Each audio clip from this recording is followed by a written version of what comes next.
சொல்லக்கூடிய அந்த தீர்ப்பு இருக்குல்ல, இந்த தீர்ப்புடைய முடிவு பார்த்து அடுத்ததாக ஒருத்தர் தவறு செய்யணும் அப்படின்னு நினச்சா கூட அவர் பயப்படணும். அந்த மாதிரி இருக்கணும் தீர்ப்பு. இந்த தீர்ப்பு அப்படிப்பட்ட ஒரு பயத்தை உருவாக்குது. அநியாயமாக கொலை செய்தவர், அது காவல்துறையில் சேர்ந்தவராக இருந்தாலும் சரி, இப்படி நீங்கள் செய்தீர்கள் என்று சொன்னால் உங்களுக்கு மரண தண்டனை காத்து கொண்டிருக்குன்னு சொல்லி ஐயா முத்துக்குமாரன் நீதிபதி அவர்கள் இந்த தீர்ப்பை சொல்லி தன்னுடைய அந்த பேனாவை உடைத்திருக்கிறார். உயர் நீதிமன்றம் நேரில் இந்த வழக்கை சூமோட்டோவை எடுத்து மட்டும் விசாரிக்காவிட்டால் இந்த உடலை அடக்கம் செய்யும் முன்பே இந்த வழக்கு அடக்கம் செய்யப்பட்டிருக்கும் என்று குறிப்பிட்டார்கள். முதலாவது குற்றவாளி இன்ஸ்பெக்டர் ஸ்ரீதருக்கு இரட்டை மரண தண்டனையும் 201வது பிரிவின்படி 7 ஆண்டுகள் சிறை தண்டனையும் 7 ஆண்டுகள் சிறை தண்டனையும் அபராதம் 84,10,000 ரூபாய் அபராதமும் ஆய்வாளர் ஸ்ரீதருக்கு வழங்கியிருக்கின்றது.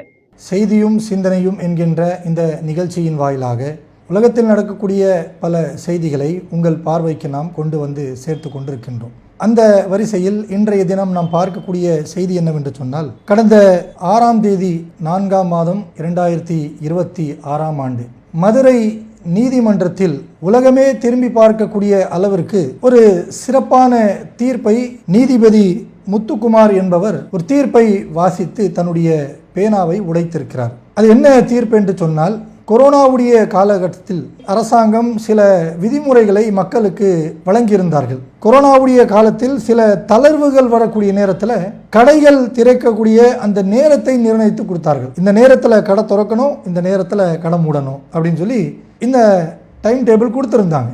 அந்த நேரத்தில் பார்த்தீங்கன்னு சொன்னால், சாத்தான்குளம் என்று சொல்லக்கூடிய அந்த இடத்தில் அப்பாவுடைய பெயர் ஜெயராஜ், மகனுடைய பெயர் ஃபினிக்ஸ். இந்த இருவரும் பார்த்தீங்கன்னா செல்போன் கடையை நடத்திக்கிட்டு இருந்தாங்க.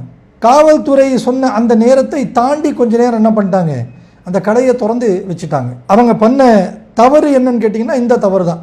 ஒரு பெரிய பாரதூரமான கொலை குற்றமோ நாட்டை அவமதிக்கக்கூடிய குற்றமோ இப்படி எந்த ஒரு தவறும் செய்யலை.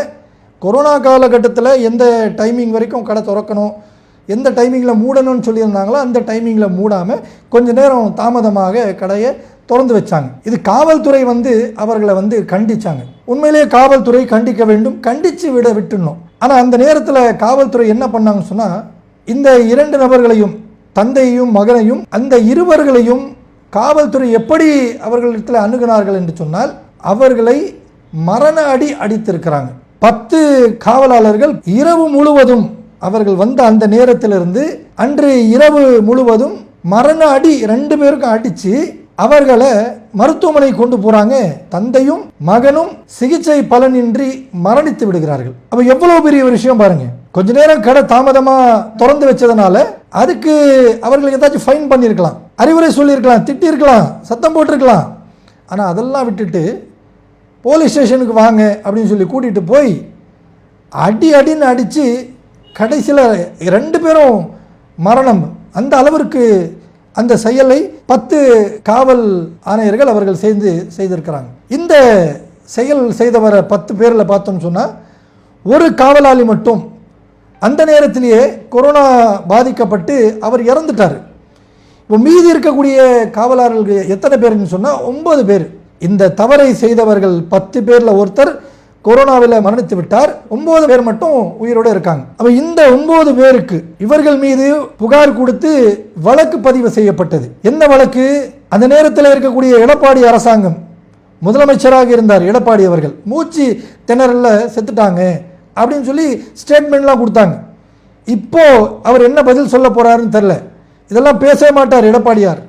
அன்று முதலமைச்சராக இருந்துட்டு ஒரு லாக்அப் டெத்து இப்படி நடந்திருக்கு, அநியாயமாக கொண்டிருக்காங்க, 2 பேரை மூச்சு திணறல செத்துட்டாங்க அப்படின்னு சொல்லி ஸ்டேட்மெண்ட்லாம் கொடுத்தாங்க. ஆனால் அந்த வழக்கு தொடர்ச்சியாக தொடர்ந்தது. இந்த 2 பேர் மரணித்தாங்களே, இவருடைய குடும்பத்தார், ஊர் மக்கள் எல்லாமே சேர்ந்து தொடர்ச்சியாக அந்த வழக்கை நடத்தின அந்த வழக்கு உடைய தீர்ப்பு தான் 6ஆம் தேதி 4ஆம் மாதம் 2026ஆம் தேதி மதுரை நீதிமன்றத்தில் ஐயா நீதிபதி அவர்கள், முத்துக்குமரன் என்று சொல்லக்கூடிய நீதிபதி அவர்கள் இந்த 9 அக்யூஸ்டுகளுக்கும் இரட்டை மரண தண்டனை என்று நீதிபதி தீர்ப்பு சொல்லி பேனா உடைக்கிறார். இந்த தீர்ப்பு இந்தியாவிலே முதல் முறை சொல்லப்பட்ட தீர்ப்பு. அந்த தீர்ப்பு சொல்றதுக்கு முன்னாடி நீதிபதி என்ன சொல்றாரு? காவல்துறை மற்ற துறை, எந்த துறையாக இருந்தாலும் எல்லா துறைகளிலும் நல்லவர்களும் இருப்பார்கள், கெட்டவர்களும் இருப்பார்கள். ஆனால் கெட்டவர்கள் இது போன்ற கெட்ட செயல்கள் செய்துவிடக் கூடாது என்பதற்காக ஒரு பாடம் புகுத்துவதற்காக தான் இந்த தீர்ப்பு சொல்லப்படுது. உண்மையிலேயே இப்படிப்பட்ட தீர்ப்புகள் தான் நாட்டை சரியான முறையில் வழிநடத்தும். தவறு செய்யக்கூடியவர்கள் பயப்படணும். சொல்லக்கூடிய அந்த தீர்ப்பு இருக்குல்ல, இந்த தீர்ப்புடைய முடிவு பார்த்து அடுத்ததாக ஒருத்தர் தவறு செய்யணும் அப்படின்னு நினைச்சா கூட அவர் பயப்படணும். அந்த மாதிரி இருக்கணும் தீர்ப்பு. இந்த தீர்ப்பு அப்படிப்பட்ட ஒரு பயத்தை உருவாக்குது.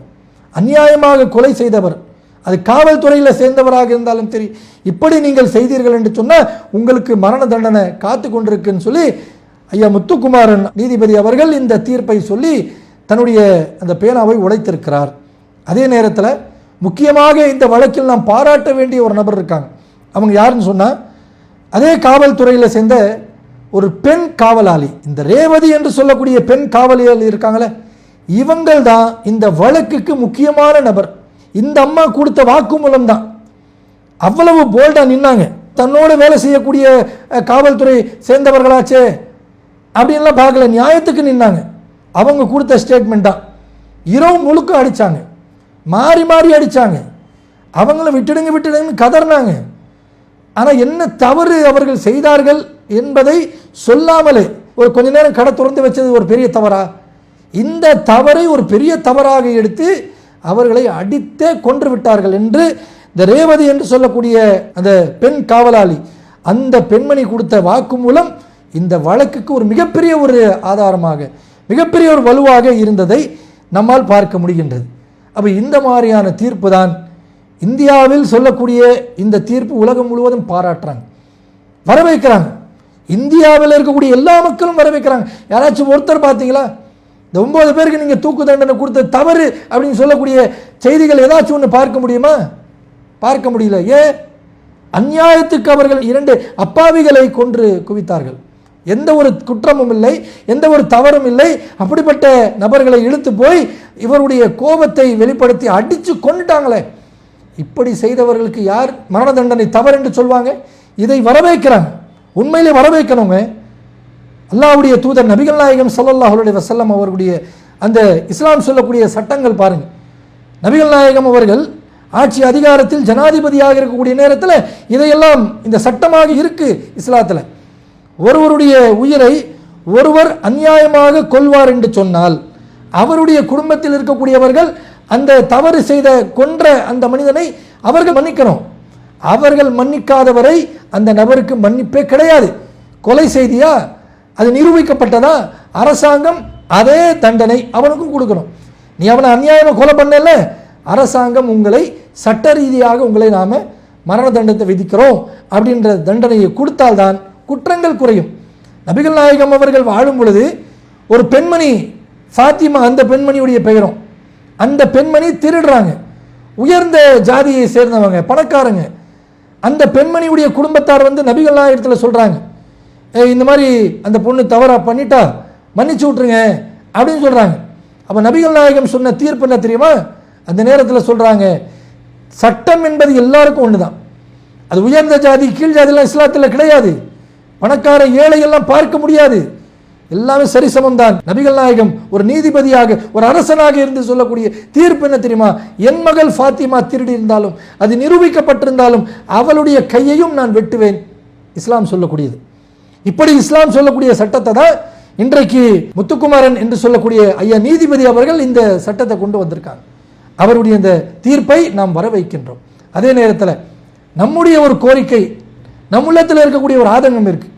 எப்படி இந்த 2 நபர்களுடைய மரணத்திற்காக 9 குற்றவாளிகளுக்கு மரண தண்டனை விதித்தார்களோ, இதே போன்று நாட்டில் நடக்கக்கூடிய குற்றங்களுக்கு அதற்கு தகுந்தவாறு தீர்ப்புகளை சொல்லி அவர்களுக்கு தண்டனை வழங்க வேண்டும். இன்னைக்கும் பாருங்க, ஆசிஃபா என்று சொல்லக்கூடிய குழந்தை, சின்ன குழந்தை, வயசுக்கு வந்த பெண்மணி அல்ல, சிறு குழந்தை. அந்த குழந்தையை கோயில் கருவறையில் வைத்து கற்பழித்து அநியாயக்காரர்கள், அவர்கள் கோவில் என்று கூட பார்க்கல, இந்து மதத்தை சேர்ந்தவர்கள் புனிதம் என்று பார்க்கக்கூடிய இடம், அதையும் சுத்தப்படுத்திட்டாங்க. அந்த இடத்துல வைத்து அந்த குழந்தையை கற்பழித்து கொலை செய்தார்கள்.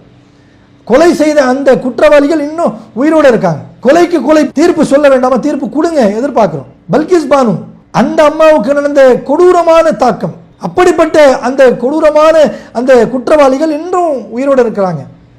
அப்போ இது ஒன்று சொல்லிக்கிட்டே போகலாம். இப்படி குற்றம் செய்யக்கூடியவர்களுக்கு எப்படி மதுரை பெஞ்சில் இருக்கக்கூடிய நீதிபதி ஐயா முத்துக்குமரன் அவர்கள் இந்த தீர்ப்பை வழங்கினார்களோ, இந்த தீர்ப்பை பார்த்து குற்றவாளிகள் அடுத்து வரக்கூடியவர்கள் எந்த குற்ற செயல்களில் ஈடுபடக்கூடாது, பயப்பட வேண்டும் என்று சொன்னார்களோ, அதே போன்று இதை சுற்றி இருக்கக்கூடிய நடந்த தவறுகளுக்கெல்லாம் குற்றங்களுக்கெல்லாம் தீர்ப்பு அடுத்த ஒருவர் தவறு செய்ய நினைப்பான் என்று சொன்னால் அவர் பயப்பட வேண்டும்.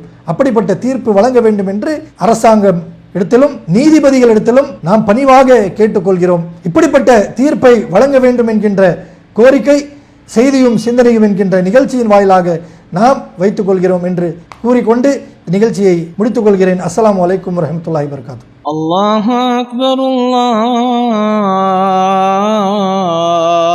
அக்பர்.